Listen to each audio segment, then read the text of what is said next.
नमस्ते दोस्तों, मैं सम्राट चौधरी और आप देख रहे हैं मेरे चैनल इंडी वर्ल्ड एंटरटेनमेंट को। तो कोरियंस लोग बहुत नाराज़ हैं। इंडियंस जिन्हें वो गरीब समझते थे और इनके प्रोपेगेंडा में विश्वास करते थे, आज उन्हीं के मीडिया ये सामने ला रहे हैं कि इंडिया के पास इंडियन लोगों के पास गोल्ड कितने रिजर्व है। और कोरियंस जेलस फील कर रहे हैं कि इंडियन इकोनॉमी जो है वो एक्चुअली एसेट्स पे बेस्ड है, ना कि कोरियन इकोनॉमी की तरह जो कि वेस्ट के दया पे टिकी हुई है। और जो कुछ मतलब एक बबल है, इकोनॉमिक बबल बेसिकली। जैसे ही कुछ अगर बाई चांस टेक्नोलॉजी में थोड़ा पीछे हो गया, या फिर वैसे तो हर चीज़ में टेक्नोलॉजी आगे है भी नहीं, लेकिन जिसके भरोसे जो है कोरियंस इतना एक छोटी सी पॉपुलेशन लेके इतना ज़्यादा प्राउड फील करते हैं, अभी वो कितनी खोखली है वो उन्हें अच्छी तरीके से समझ में आ रहा है। जापान वॉज एन एग्जाम्पल कि जब यूएसए के मर्सी पे कोई इकोनॉमी डिपेंडेंट होता है तो यूएसए को कभी भी जो है डोर खींच के उस इकोनॉमी को गिरा सकता है। जापान जैसे ही एक बहुत अच्छी पेस में ग्रो करने वाला था और यूएसए को काइंड ऑफ एक चैलेंज करने वाला था, उस टाइम ही जो है यूएसए ने डोर खींच लिया और जापान मुंह के बल गिरा। तो कोरिया भी समझ आ रहा है कि उनकी डेस्टिनी भी कुछ ऐसा ही है। और इंडियंस जिन्होंने एक लॉन्ग टर्म में थोड़ा बहुत सारा सफ़र किया और बहुत मेहनत से आगे बढ़ा, ना कि यूएसए के दया से, ना कि वेस्टर्न पावर के घुटने टेक के, वेस्टर्न पावर के सामने घुटने टेक के, ना ही उनके जूते पॉलिश करके जैसे कि कोरिया ने किया। तो कोरिया यूएसए के जूते पॉलिश के करके जो अपना इकोनॉमी बनाया है वो किसी भी वक्त गिर सकता है, इनका उनका एहसास हो रहा है। और कमेंट सेक्शन में बहुत सारे कोरियंस जो है वो बोल रहे कि अरे इंडियंस तो बहुत चालाक निकले, अरे इंडियंस तो काफ़ी अमीर निकले। ऐसे बहुत सारे कमेंट्स हैं। तो उनकी जलन और वो देख के तो आपको मज़ा ही आ जाएगा कमेंट सेक्शन में। खैर, इसके बारे में हम डिटेल में उनकी रिपोर्टिंग देखते हैं मीडिया से। So let's start.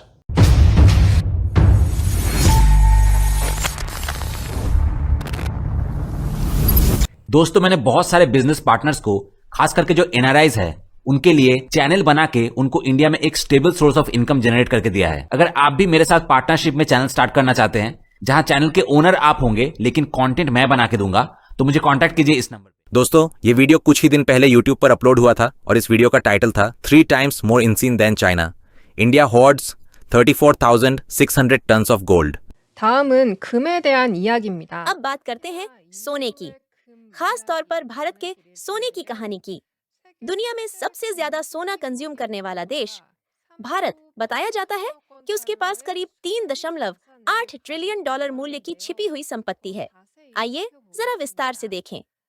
जैसे जैसे सोने की कीमतें आसमान छू रही हैं, भारत की सुनहरी दौलत का असर अब विश्व अर्थव्यवस्था में एक नया परिवर्तन कारक बनकर उभर रहा है। हाल ही में सोने की कीमतों ने अब तक का सबसे ऊंचा स्तर छू लिया है, प्रति औंस $4,000 पार करते हुए, जो 1979 के बाद की सबसे बड़ी बढ़त है। जियोपॉलिटिकल टेंशंस, सेंट्रल बैंक्स द्वारा सोने की बड़ी खरीदारी और अमेरिकी फेडरल रिजर्व की ब्याज दरों में कटौती, इन सब कारणों ने मिलकर सोने की कीमतों को तेजी से ऊपर पहुंचाया है। और इस तेज उछाल के सबसे बड़े लाभार्थी हैं भारत के आम लोग। मॉर्गन स्टैनली के अनुसार भारतीय परिवारों के पास इस समय लगभग 34,600 टन सोना है, जिसकी कुल कीमत करीब 3.8 ट्रिलियन डॉलर या लगभग 5,520 ट्रिलियन वॉन के बराबर है। तुलना के लिए चीन के निजी नागरिकों के पास लगभग 12,000 टन सोना मौजूद है। 8천억 달러, 하나로는 약 5,520조 원에 달한다고 합니다. वहीं अमेरिकी केंद्रीय बैंक यानी फेडरल रिजर्व के पास लगभग 8,000 टन सोना है। इसका मतलब है कि भारतीय परिवारों के पास अमेरिकी सेंट्रल बैंक से 4 गुना ज्यादा सोना है। तो सवाल उठता है, भारत आखिर सोने का देश कैसे बन गया? इसका जवाब भारतीय कल्चर में छिपा है। भारत में सोना सिर्फ गहना नहीं होता, ये डिवाइन ब्लेसिंग, महिलाओं की स्वतंत्र संपत्ति और पीढ़ियों तक चली आने वाली समृद्धि का प्रतीक माना जाता है।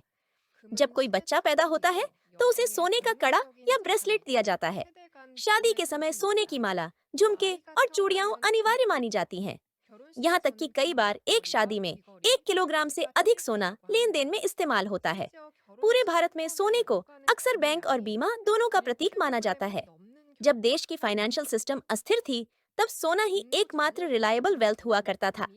आज भी कहा जाता है कि कई भारतीय किसान अपनी फसल की कमाई को सोने में बदलकर जमीन में गाड़ देते हैं या छतों में छिपा देते हैं, बजाय इसके कि वे उसे बैंक में जमा करें। 농민들은 수확한 돈을 은행 대신 금으로 바꾸어서 땅 속에 묻어두거나 천장 속에 숨겨두는 일이 지금도 있다고 합니다. ऐसी संस्कृति पीढ़ी दर पीढ़ी आगे बढ़ती रही और इसी कारण आज भारत दुनिया में सबसे ज्यादा सोना रखने वाला देश बन चुका है। सोना भारत की अनऑफिशियल करेंसी है और साथ ही देश की अदृश्य तिजोरी भी। हालांकि हाल के दिनों में सोने की कीमतों में भारी उछाल के कारण भारतीय परिवारों की संपत्ति का मूल्य तेजी से बढ़ गया है। मॉर्गन स्टैनली ने इसे बैलेंस शीट इफेक्ट कहा है, यानी सोने की बढ़ती कीमतें जनता के मनोबल पर सकारात्मक असर डालती हैं। ठीक वैसे ही जैसे शेयर बाजार में उछाल आने पर लोग अधिक खर्च और उपभोग करने लगते हैं। वास्तव में भारत में कारों और घरेलू उपकरणों की बिक्री तीसरी तिमाही के बाद से काफी बढ़ गई है।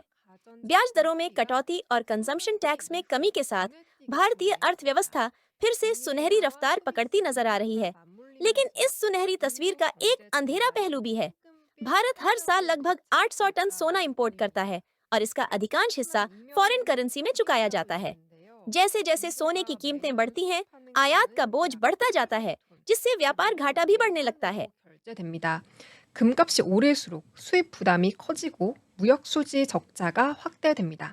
आखिरकार सोना आम लोगों के लिए समृद्धि का प्रतीक है, लेकिन सरकार के लिए यह फाइनेंशियल बोझ बनने वाली दोधारी तलवार साबित होता है।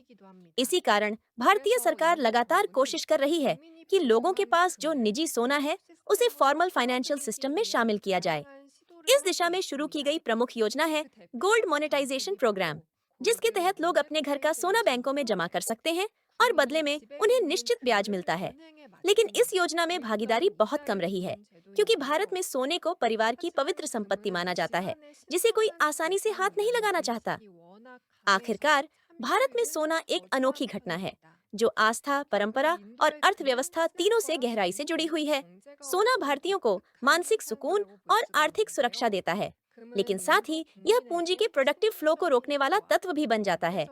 भारत की अर्थव्यवस्था के सामने अब अगली चुनौती यह है कि वह इस सुनहरी दुविधा को कैसे पार करे, ताकि सोने की शक्ति को प्रोडक्टिव इन्वेस्टमेंट्स में बदला जा सके, बिना उसके कल्चरल और इमोशनल वैल्यू को खोए।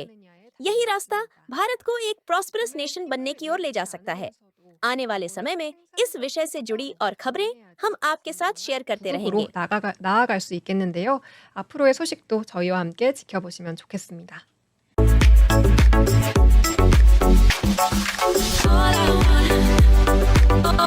सबसे पहले एमएसजी ने लिखा है कि भारत तो तुरंत संभल जाएगा, उसके लोगों के पास जो सोना है उसी से, इवन विद द आईएमएफ। उसके बाद किम दो ह्यूंग ने लिखा है कि अचानक इंडियन धनी बन गए हैं और अब तो और भी अमीर होने वाले हैं, ये तो हमसे ज्यादा चालाक लगते हैं, हम लोग जो बस फ्लैट के मालिक हैं। उसके बाद M89 के 30 ने लिखा है कि जब दूसरे देश सोना खरीद रहे थे तब कोरिया का बैंक ऑफ कोरिया बस हाथ पर हाथ धरे बैठा रहा। उसके बाद चांग वुक्जियोंग ने लिखा है कि gold has been grossly undervalued, it's not cool to wear gold when it's expensive. उसके बाद गुड मॉर्निंग ने लिखा है कि सोने की कीमतें नहीं बढ़ रही, बल्कि वॉन की हालत खराब होती जा रही है। उसके बाद डाई 34 यंजिन ने लिखा है कि डॉलर का डोमिनेंस कोलैप्स हो जाएगा और हम फिर से गोल्ड स्टैंडर्ड पर लौटेंगे। भविष्य में प्रॉस्पेरिटी इस बात से तय होगी कि आपके पास सोना है या नहीं। उसके बाद यूसिन ने लिखा है कि हमारे देश के पास सिर्फ 104 टन सोना है, बस यही हमारे देश की आर्थिक समझदारी की पूरी कहानी कह देता है। उसके बाद बीबी ने लिखा है कि क्या भविष्य में सोने के खिलाफ कोई युद्ध होने वाला है। उसके बाद किम जोंग सिक ने लिखा है कि कहते हैं स्वर्ग में सोने की सड़कें होती हैं, हाहा।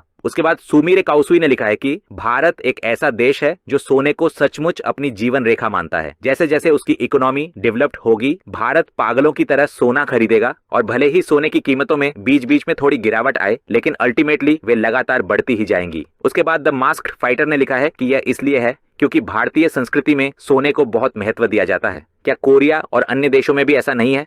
लेकिन भारत में यह परंपरा और भी गहरी है। सबसे पहले जब कोई महिला शादी करती है तो उससे उम्मीद की जाती है कि वह पुरुष को बड़ी मात्रा में सोना दे। ये कोरिया की तरह सिर्फ गहनों तक सीमित नहीं है, बल्कि लंप सम पूरा सोने का बंडल होता है जो दुल्हन का परिवार दूल्हे को देता है। पर्सनल डेकोरेशन के लिए जो सोना दुल्हन इस्तेमाल करती है उसे छोड़ भी दें तो भी दूल्हे को ये इसलिए दिया जाता है क्योंकि उससे उम्मीद की जाती है कि वह पूरी जिंदगी दुल्हन की देखभाल करेगा और उसके लिए काम करेगा। इसीलिए दुल्हन का परिवार कृतज्ञता के रूप में यह सोना दूल्हे के परिवार को देता है। उसके बाद नॉर्थ ब्रोंटोसाउरस ने लिखा है कि क्या अमेरिका के सोने के भंडार वाकई इतने बड़े हैं? हाँ, उसके बाद कैप्पा ने लिखा है कि चीन, भारत और 3 बिलियन लोग यानी दुनिया की आधी आबादी सोने के दीवाने हैं, इसलिए सोने की कीमत वाकई वाजिब है। उसके बाद बलजून ने लिखा है कि इंडिया इज डूइंग वेल। उसके बाद चालेसेस ने लिखा है कि भारतीय सोना प्रोबेबली मल से दूषित है, चीनी सोना प्रोबेबली नकली है। उसके बाद चॉय योन आ ने लिखा है कि उन्होंने कहा था कि वे यूरोपीय बैंकों से अमेरिकी सरकार का सोना वापस लाएंगे, लेकिन मुझे आश्चर्य है कि क्या वे वास्तव में उसे वापस ला पाए हैं। उसके बाद गुमियाइस ने लिखा है कि हम सोने की नहीं बल्कि सैकड़ों मिलियन टन कंक्रीट की बात कर रहे हैं। उसके बाद स्माइलविच ने लिखा है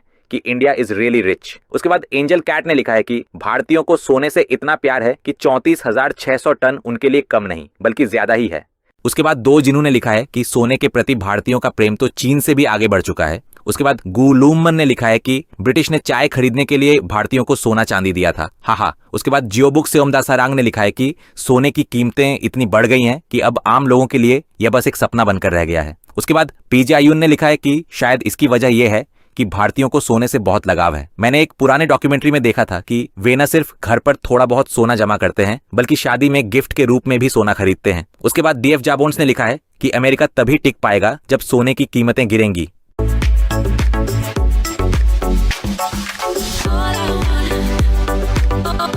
तो जैसा कि हमने वीडियो में देखा, दक्षिण कोरिया आज टेक्निकली भले ही एक उन्नत राष्ट्र हो, परंतु उसकी इकोनॉमिक और सोशल स्ट्रक्चर गहराई से अस्थिर हो चुकी है। Rapid industrialisation, extreme capitalist lifestyle और मानसिक दबाव ने वहां की जनता को सुसाइडल टेंडेंसीज की ओर धकेल दिया है। दूसरी ओर भारत, जिसकी संस्कृति, परंपरा और अर्थनीति में गोल्ड एक महत्वपूर्ण स्थान रखता है, आज भारत आर्थिक स्थिरता, सामाजिक सुरक्षा और दीर्घकालिक धन क्रिएशन का एक उदाहरण बनकर उभरा है। यो फैक्ट कि भारत के पास लगभग 34,600 टन सोना है, जो चीन से 3 गुना और अमेरिका से 39 गुना अधिक है, न केवल आर्थिक दृष्टि से बल्कि कल्चरल और स्ट्रेटेजिक विजन से भी भारत की ताकत को दर्शाता है। दक्षिण कोरिया की शाइनी बिल्डिंग्स और इलेक्ट्रॉनिक ब्रांडों के पीछे एक भयावह सच्चाई छिपी है। अत्यधिक काम का दबाव, राइजिंग सुइसाइड रेट्स और समाज में गहराता मेंटल डिस्ट्रेस। वहां की जनता के पास फिजिकल फीचर्स हैं पर मानसिक शांति का अभाव है। कैपिटलिस्ट लालच ने परिवार और संस्कृति के मूल्यों को निगल लिया है। आर्थिक वृद्धि का दिखावा तो है परंतु स्थिरता नहीं। करेंसी क्राइसिस, यूथ अनएम्प्लॉयमेंट और सोशल इनबैलेंस ने कोरियाई समाज की जड़ें हिला दी हैं। इसके विपरीत भारत में सोने का महत्व सिर्फ गहनों या फंड रेजिंग तक सीमित नहीं है। यह हमारे इतिहास, धार्मिक आस्था और सामाजिक ताने बाने में रचा बसा है। भारतीय परिवार सदियों से सोने को सुरक्षा कवच के रूप में देखते आए हैं। जब भी अर्थव्यवस्था में अस्थिरता या अंतरराष्ट्रीय संकट आया, भारतीय परिवारों का यह स्वर्ण भंडार एक मजबूत ढाल बनकर खड़ा रहा। यही कारण है कि भारत की डोमेस्टिक इकोनॉमिक सिस्टम चाहे ग्लोबल रिसेशन हो या मुद्रा उतार चढ़ाव, फिर भी सामान्य रूप से स्थिर बनी रहती है। भारत के स्वर्ण भंडार का एक और पहलू उसकी फाइनेंशियल सॉवरेंटी से जुड़ा है। जहां पश्चिमी देश डॉलर और इंटरेस्ट रेट्स के खेल में उलझे रहते हैं, वहीं भारत के पास एक भौतिक संपत्ति सोना है जो किसी भी वैश्विक वित्तीय तूफान से उसकी रक्षा कर सकता है। भारत के रिजर्व बैंक के पास मौजूद सोना न केवल विदेशी मुद्रा भंडार का सपोर्ट कॉलम है, बल्कि आम जनता के पास मौजूद स्वर्ण भी एक इनफॉर्मल इकोनॉमिक पावर के रूप में काम करता है। अगर अनुमान लगाया जाए तो भारतीय परिवारों के पास रखा सोना कई छोटे देशों की पूरी जीडीपी से भी अधिक मूल्य का है।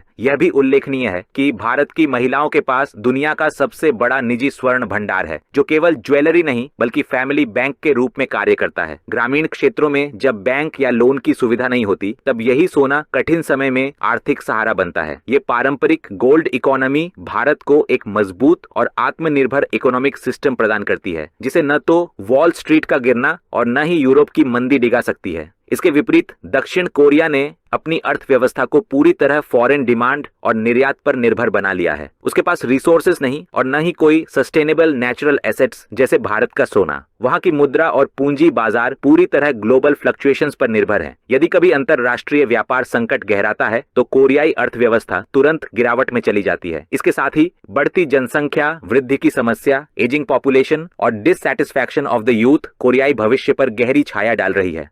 भारत ने सदियों से यह समझ लिया है कि सोना केवल धातु नहीं, स्थायित्व का प्रतीक है। जहां कोरिया और पश्चिमी देश डिजिटल और अस्थायी संपत्तियों पर भरोसा कर रहे हैं, वहीं भारत की जनता के पास फिजिकल गोल्ड रिजर्व्स एक ऐसी गारंटी है जो किसी भी आर्थिक संकट में भरोसेमंद रहती है। ये सोना सिर्फ आर्थिक सुरक्षा नहीं बल्कि राष्ट्रीय आत्मविश्वास का सोर्स है। संक्षेप में कहा जाए तो दक्षिण कोरिया की चमक आर्टिफिशियल है, जबकि भारत का स्वर्ण वास्तविक शक्ति का प्रतीक है। कोरिया की अर्थव्यवस्था ग्लोबल कैपिटल पर निर्भर है, लेकिन भारत की जनता का सोना उसे आत्मनिर्भर बनाता है। यही भारत की वह गोल्डन स्ट्रेंथ है जो उसे किसी भी राष्ट्र से अधिक स्थिर, सुरक्षित और दीर्घकालिक रूप से समृद्ध बनाती है। भारत के 34,600 टन स्वर्ण भंडार में निहित है ट्रस्ट, कल्चर, सिक्योरिटी और सेल्फ रिलायंस की वह चमक जो कोरिया और पश्चिम के लिए आज भी एक सपना है। आज बस इतना ही है। मिलेंगे आपसे एक नए वीडियो में। Till then, good bye.